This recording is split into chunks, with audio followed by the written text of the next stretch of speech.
बहुत थक गए हैं ना, चलो आज कुछ नया करते हैं। क्या करेंगे नया? चलो घूमने जाते हैं। पर कहाँ जाएंगे? चलो जंगल की सैर पर निकलते हैं। बच्चों, तुमने जंगल तो देखा है ना? जंगल में क्या होता है? एनिमल्स। हाँ, एनिमल्स, राइट। तो चलो, जंगल में कौन कौन से एनिमल्स होते हैं? बाघ होता है, शेर होता है, चीता होता है, जिराफ, भालू, लोमड़ी, हाथी, बंदर। तो चलो इनमें से कुछ जानवरों की आज मुलाकात लेते हैं। मैं तुम्हें एक कहानी सुनाता हूँ। कहानी एक सच्चे दोस्त की। एक बड़ा जंगल था।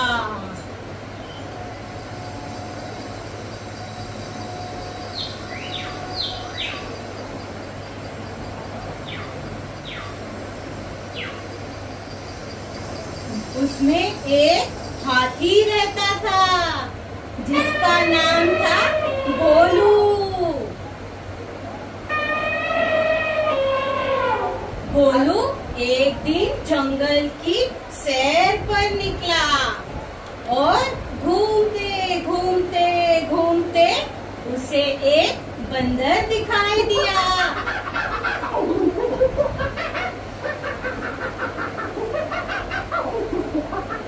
देखते हैं अभी हाथी ने बंदर से क्या कहा। बंदर भाई, क्या तुम मेरे मित्र बनोगे?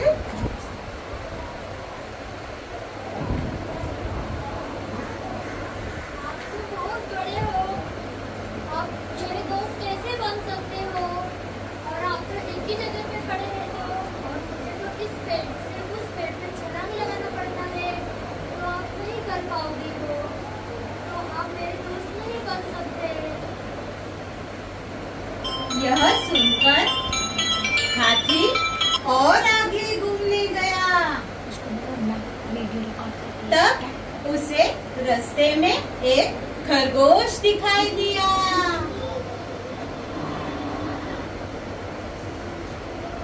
देखिए अभी खरगोश ने क्या कहा भोलू से।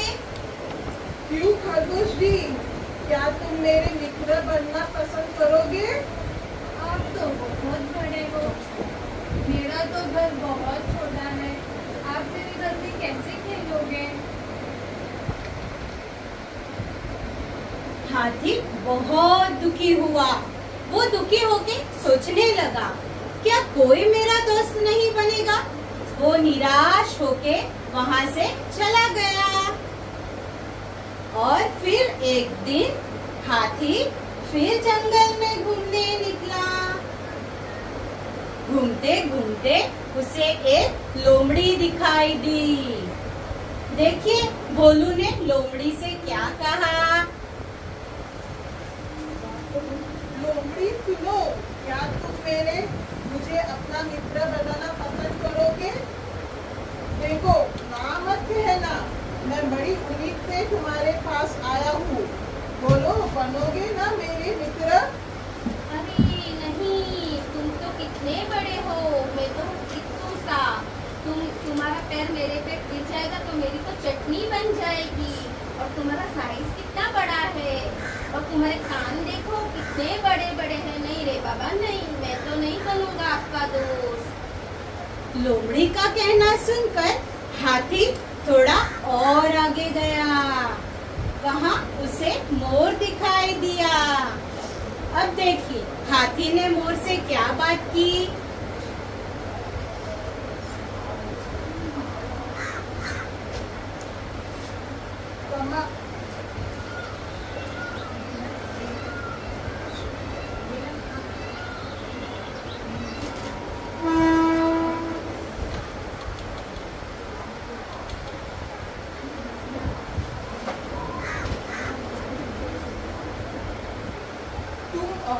अरे वाह, तुम कितने सुंदर हो, क्या आप मेरे दोस्त बनोगे?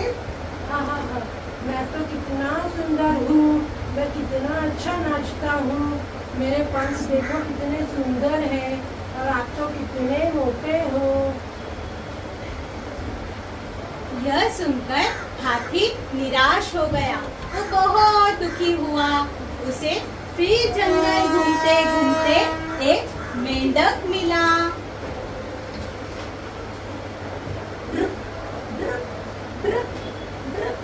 मेरा कोई दोष नहीं है मेंढक मित्र, तुम अगर मुझे अपना दोस्त बना लो तो तुम्हारी बड़ी कृपा होगी। ये कैसे हो सकता है? आप बहुत बड़े हो और आप मेरे जैसे कूद भी नहीं सकते। ड्रुक, ड्रुक, ड्रुक, ड्रुक। यह सुनकर हाथी दुखी होकर वहाँ से चला गया। दूसरे दिन जंगल में सारे जानवर इधर उधर भाग रहे थे। तब हाथी ने लोमड़ी से पूछा, क्यों भाग रहे हो? वहाँ एक बहुत बड़ा शेर है, वो हम सबको खा जाएगा, भागो भागो भागो। सब जानवर इधर उधर छुप रहे थे इस डर से कि बाघ सबको खा जाएगा। अभी भोलू बाघ के पास गया और देखिए बाघ से भोलू ने क्या कहा। बाघ भाई, क्या हुआ? तुम इन जानवरों को छोड़ दो। तुम अपने काम से काम रखो, मेरे काम में दखल मत दो। मैं जंगल का राजा हूँ, मैं सबको खा जाऊंगा। मुझे बहुत भूख लगा है। हाथी ने उसे समझाने की बहुत कोशिश की लेकिन वो नहीं माना। तब हाथी ने उसे अपनी सूंड से उठा के बहुत दूर फेंक दिया। बाघ अपनी जान बचाकर भाग गया। जंगल के सारे जानवर हाथी के पास आए और उसका धन्यवाद किया और उसे अपना दोस्त भी बनाया और सब उसे अपने घर बुलाने लगे और गाना गाने लगे। हाथी राजा बहुत बड़े, सूंड उठाकर कहाँ चले। हाथी राजा बहुत बड़े, सूंड उठाकर कहाँ चले। मेरे घर भी आओ ना, हलवा पूरी खाओ ना। मेरे घर भी आओ ना, हलवा पूरी खाओ ना। तो बच्चों, ये कहानी से हमें क्या सीख मिलती है? मुसीबत के समय में जो काम आए वही सच्चा दोस्त कहलाता है। Thank you. एक लालची राजा रहता था। इसके पास बहुत बड़ा राज्य था और काफी सारे महल भी थे। तभी भी राजा खुश नहीं था क्योंकि राजा को तो सोना चाहिए था। राजा को गोल्ड बहुत पसंद था और उसको सोना चाहिए था। जबकि राजकोष में उसके बहुत सारे सोने के भंडार पड़े हुए थे, तभी भी उसको सोना ही चाहिए था। सोना सोना मुझे चाहिए सोना, सोने के दरवाजे, सोने की खिड़कियाँ। राजा को सब कुछ सोने के चाहिए था। फिर राजा भगवान से प्रार्थना करते हैं, हे भगवान, मुझे ऐसी शक्ति दो ताकि मैं सब कुछ सोने का कर सकूं। फिर भगवान प्रकट होते हैं और बोलते हैं, तथास्तु, आपने जो भी मांगा है वो सब कुछ सच हो जाएगा। और भगवान वहां से चले जाते हैं। बाद में राजा बोलते, क्या ये सच है? और जोर जोर से हंसने लगता है और बाहर जाता है। बाहर जाने के बाद अपने दरवाजों को हाथ लगाता है। जैसे ही दरवाजों को हाथ लगाता है सोने का बन जाता है। राजा बोलता, अरे ये तो सच में सोने का हो गया। फिर राजा यह देखकर बहुत खुश हो जाता है। फिर बाद में धीरे धीरे करके राजा पूरे दरवाजे महल सब कुछ सोने का बना देता है। फिर वह उसे पूरा दिन काम करते करते वो थक जाता है। बाद में वह खाने के लिए जाता है। जैसे ही वह अपने प्लेट को छूता है वो भी सोने का बन जाता है। फिर राजा बहुत खुश हो जाता है, अरे ये भी सोने का बन गया, कोई बात नहीं, मेरे पास और सोना बन जाएगा। फिर राजा वहाँ से एप्पल खाने के लिए जाता है। जैसे ही वह एप्पल को छूता है वो भी सोने का बन जाता है। तो राजा बोलता है कोई बात नहीं, यह देखकर बोलता है मुझे भूख लगी है, तो एप्पल में कैसे खा पाऊंगा। और फिर राजा को बहुत ही पश्चाताप होने लगता है, अरे मुझे तो खाने के लिए कुछ भी नहीं मिल रहा है। फिर वह भगवान से फिर से प्रार्थना करता है, हे भगवान, मुझे लालच ने अंधा बना दिया था। फिर भगवान फिर से प्रकट होते, बोलते तथास्तु, आपने जो भी मांगा है वो सच हो जाएगा। फिर राजा वहाँ पे बैठता है, उसके बाद उसकी बेटी आती है दौड़ते दौड़ते, पापा पापा पापा। और वो राजा बोलता है, उसे रोकने की बहुत कोशिश करता है, तभी भी वह रुकती नहीं है। राजा से जाकर चिपक जाती है, वो भी सोने की बन जाती है। राजा यह देखकर बहुत ही दुख हो जाते उसे और रोने लगता है। तब इंद्रदेव फिर से प्रकट होते हैं और भगवान को राजा को बोलता है, देखो यह जो भी हो रहा है लालच की वजह से हो रहा है। और राजा फिर से उससे माफी मांगता है और सब कुछ पहले जैसे हो जाता है। राजा जाता है और देखता है अंदर तो सब कुछ पहले जैसे, कुर्सी टेबल सब कुछ पहले जैसे हो जाते हैं। यह देखकर राजा को बहुत खुश हो जाता है। फिर वह अपने बेटी के पास जाते हैं, बेटी भी पहले जैसे हो जाती है। राजा बेटी को बहुत प्यार करता है, जिससे हमें यह सीख मिलती है कि लालच करना बुरी बात है। Thank you. एक दिन जंगल में फॉक्स और रैबिट खाने की तलाश में यहाँ वहाँ भटक रहे थे। तभी रैबिट की नज़र फॉक्स पे पड़ी और वो उसे घूरने लगा। वो उससे काफी समय से घूर रहा था। तभी फॉक्स ने रैबिट से कहा, What are you staring at? तुम मुझे ऐसे क्यों घूर रहे हो?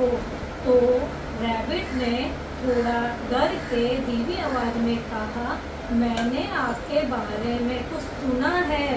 What are you wondering about me? तो रैबिट ने कहा, Are you really cunning as people say? Fox थोड़ा रुका और उसने थोड़ा सोचा। फिर उसने फॉक्स ने रैबिट से कहा, तुम एक काम क्यों नहीं करते हो?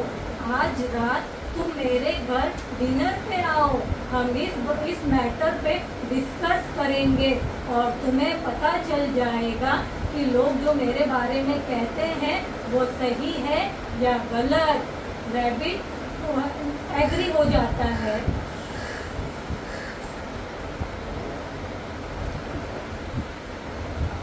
शाम को खुशी खुशी फॉक्स के घर जाता है और देखता है, अरे ये क्या, यहाँ पे तो कोई दिखाई नहीं दे रहा है। चलो थोड़ा आगे जाके देखता हूँ। ये क्या, डाइनिंग टेबल तो है, बाउल और प्लेट भी है, बट ये एम्प्टी क्यों है? डिनर पे फॉक्स ने मुझे बुलाया और उसने कोई इंतजाम नहीं किया, ऐसे कैसे हो सकता है? वो थोड़ी देर वहीं खड़ा होके सोचने लगा, ऐसे क्यों उन्होंने मुझे बुलाया, मगर डाइनिंग टेबल पे जो प्लेट और बाउल है वो एम्प्टी है। फिर उससे वो थोड़ा सोचता है और कहता है, oh what a fool I am, the fox has planned to eat me, I am the dinner. उसको ये जैसे रियलाइज होता है, फॉक्स के वहाँ आने से पहले रैबिट वहाँ से भाग जाता है। इस तरह रैबिट अपनी जान फॉक्स से बचाता है। The moral of story, do not trust anyone easily. Thank you. And the sun, which is talking, when the wind says something strange to the sun. You will know that I am more powerful than you, don't you? Don't be arrogant, my friend. But the wind gets offended. I am not being arrogant. I am being truthful.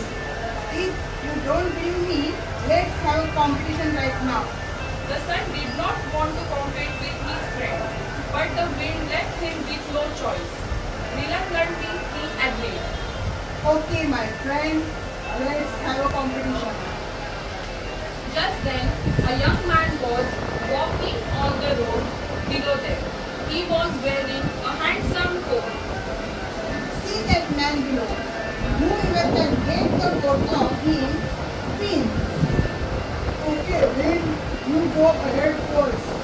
And so, the wind blew at the man. The man's coat moved a bit, and his coat front flapped a little. I was just beginning. I will show the man some more of my power now. Now, the wind blew a little more strongly. The man's coat front started flapping more in the wind. The wind blew a fairer and blew more wildly at him. The wind blew at the man with all his power and anger, but it only made a man wrap his coat around him more tightly. He started feeling so tightly and very cold, wind blowing at him. I have still not lost. If my power and anger couldn't do the job, you surely won't be able to do it either. Let's see. I think you have frozen the poor man. Maybe could use some warmth. And so the sun gently smiled a bit at the sun. Then man immediately started feeling better. He straightened up and color returned to his cheeks. He got up and started walking on his way again. Is that it? Is that all you will do? Smile at him. The sun ignored his friend and smiled at the man a little bit more. The man became more confident and comfortable and walked his way faster. Watch. What happened now? Now, the sun gave the man an even bigger smile. As the sun's smile grew bigger, the man started feeling warmer and warmer. Finally, he could take it no more and started sweating. Oh no. At last, the sun's warmth became so much for the man that he took off his coat and flung it aside. Sun had won the competition. I am sorry. I underestimated the effect of gentleness. I thought only power could make things happen in the world, but I was wrong. Oh, don't worry, my friend.